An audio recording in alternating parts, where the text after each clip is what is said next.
President-elect Trump making new staff announcements. Meanwhile, some of the people he's already nominated are facing new scrutiny. And we're learning more about a government efficiency project. ABC's Lionel Moise has those details. This morning, new indications that the team assembled by President-elect Trump is ready to shake up Washington. We expect certain agencies to be deleted outright. Vivek Ramaswamy, heading up Trump's Department of Government Efficiency with Elon Musk, suggests they plan to delete entire federal agencies. We expect mass reductions in force in areas of the federal government that are bloated. Ramaswamy has said the Department of Education should be shut down. Trump.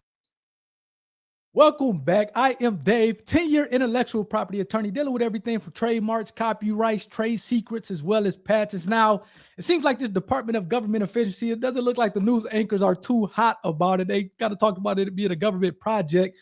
And I thought this would be good for me as a IP attorney dealing with this stuff for 10 years to let you know or give you my thoughts on whether or not the United States Patent and Trademark Office is on the chopping block, or would it be deleted? For those of you who think it should be deleted, let me know in the comment section. To the extent that you don't think it should be deleted, also let me know in the comment section. And I'm going to give you my take, and I'm going to provide a little bit of facts that supports my take on whether or not I think it's going to be deleted or not. So definitely stay tuned to the end of the video. Please hit a like if you like this content, as well as to the extent that you are not a part of the IP community and subscribe to the channel, please hit the subscribe button. I would love to have you a part of everything intellectual property and a part of the IP community. So again, as a 10-year intellectual property attorney, for those of you who don't know, the United States Patent and Trademark Office is part of the federal government. It is a government agency. And again, they're talking about with the Department of Government Efficiency that's headed by two of the brightest minds, two of the wealthiest people in America,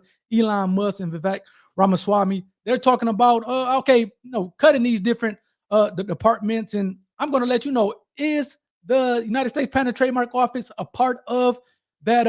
Is it on a chopping block? Is it on a chopping block? Let's go back to the video a little bit to hear a little bit more of what Vivek has to say. And then I'm going to kind of provide you with my thoughts, as well as some evidence that supports my my take on things. Let's go. Trump last night named Brendan Carr as the next FCC chairman. Carr, the senior Republican among the FCC's 5 current commissioners and a vocal supporter of Elon Musk, accuses big tech companies of censoring some viewpoints. Carr recently posted a letter he sent to Apple's Tim Cook, Meta's Mark Zuckerberg, and the heads of Microsoft and Google's parent company, warning them Americans have lived through an unprecedented surge in censorship.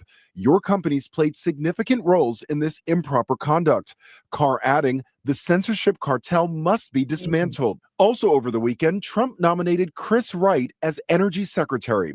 Wright is a fracking executive who claims the effects of climate change. I think that's enough for that. But they did talk about the tech companies. And when you're talking about big tech, the Facebooks, the Metas, the Apples, Microsoft, those are tech companies that have a stockpile of patents, which, again, does that support what Vivek is saying in terms of the USPTO being deleted, or does that kind of mean they have to kind of modify things as far as how they operate? So I'm going to give you my take on it.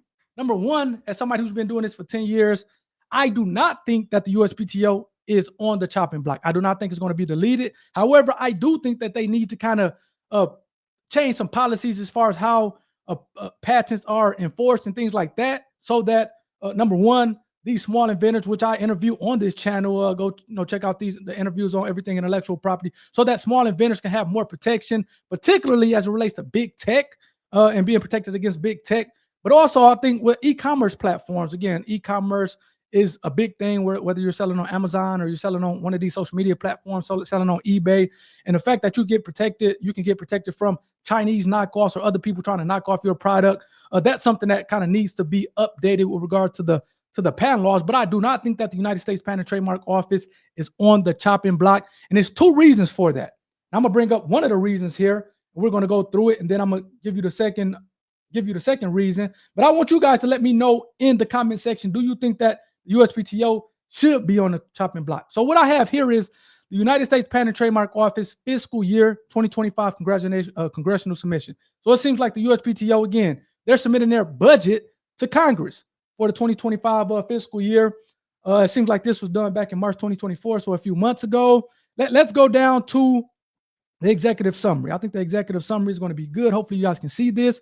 So I'm going to go through this thing pretty quickly, and then I'm gonna let you know one of the first reasons. And let me bring it back on myself really quickly. Number one, the United States Patent and Trademark Office, they get money not by the government giving them handouts, but they collect fees. So to the extent that you have a patent or you have a trademark, you have to pay maintenance fees to keep this thing active.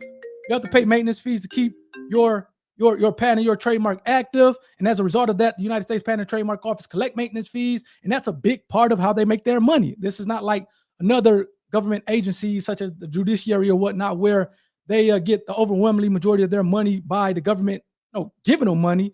No, the USPTO, they don't have to get money from the government. To the contrary, they make their own money, which is a good thing. And as I pull back up the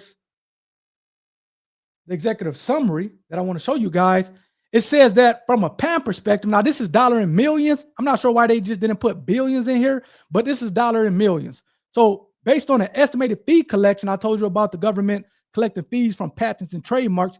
It looks like in 2025, they're estimated to make $3.9 billion from the fee collection from patents, $583 million from the fee collection from trademarks, which gives a grand total of $4.5 billion. It seems like they have some other income that they're expected to get, which the total estimated funds available that the United States Patent and Trademark Office is expected to have is $5.4 billion. Now, if you look at the red here, the estimated spending, the total amount is $4.5 billion. So they're expected to take in or bring in, and from a revenue standpoint, $5.4 billion.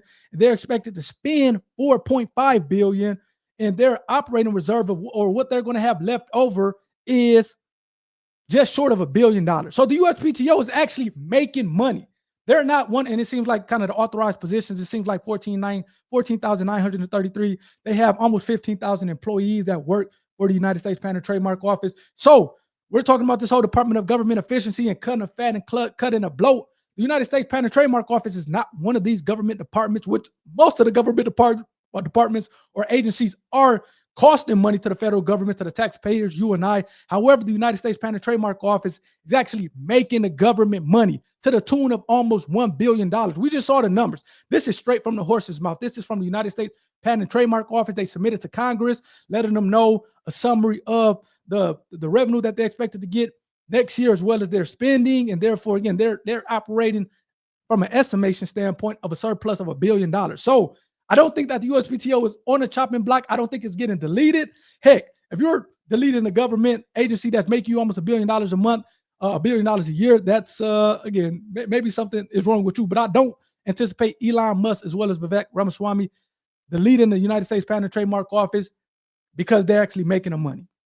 And a second reason why I do not think that the United States Patent and Trademark Office is on the chopping block is because, unlike other government agencies, and I'm just pulling up here the intellectual property clause, we're looking at the United States Constitution. So if you look at Article 1, Section 8, Clause 8 of the United States Constitution, it gives Congress a power to promote progress of science and useful arts by securing for a limited time to authors and inventors the exclusive right to their respective writings and discoveries.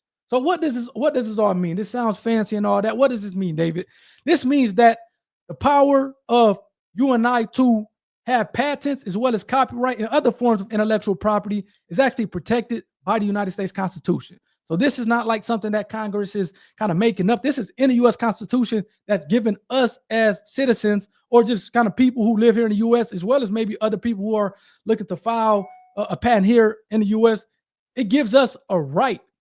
We're talking about, we talk a lot about rights in the Constitution, whether it's the First Amendment right or Second Amendment right to bear arms. But the first use of the word right, which we just read, is in what we call the IP clause of the United States Constitution. So we have a right to patents. We have a right to protect our patents, to protect our copyrights. And this is protected by the U.S. Constitution, which, again, is a second reason why I don't think that the United States Patent and Trademark Office is on the chopping block. Because, again, number one, they make money to the tune of $1 billion. And number two, our right to be able to protect our inventions, to protect our writings, is protected via the Constitution. So let me know if you agree with me. Do you think that the United States Patent and Trademark Office should be on the chopping block? Should it be deleted by the Doge, the Department of Government Efficiency? Or do you think it shouldn't be deleted? I gave you my take. I would love to hear your take in the comment section below. I would actually tag Vivek Ramaswamy as well as Elon Musk, because it's funny enough, they actually, with Tesla and SpaceX and all those companies,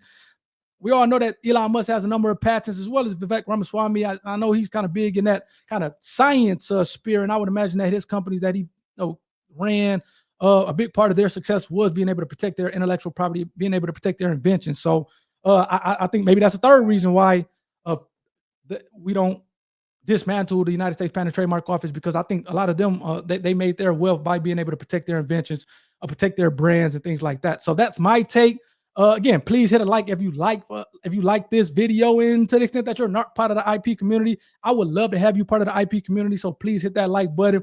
We do a little bit of everything, whether it's current events, whether it's reaction videos to Shark Tank, whether it's bringing on interviewing people who have kind of built their company around their intellectual property. We interview those people. We talk about IP infringements as well as a host of other things. So let me know what you guys think in the comment section. Hopefully you guys enjoyed this video, and I'll see you guys later. Take care.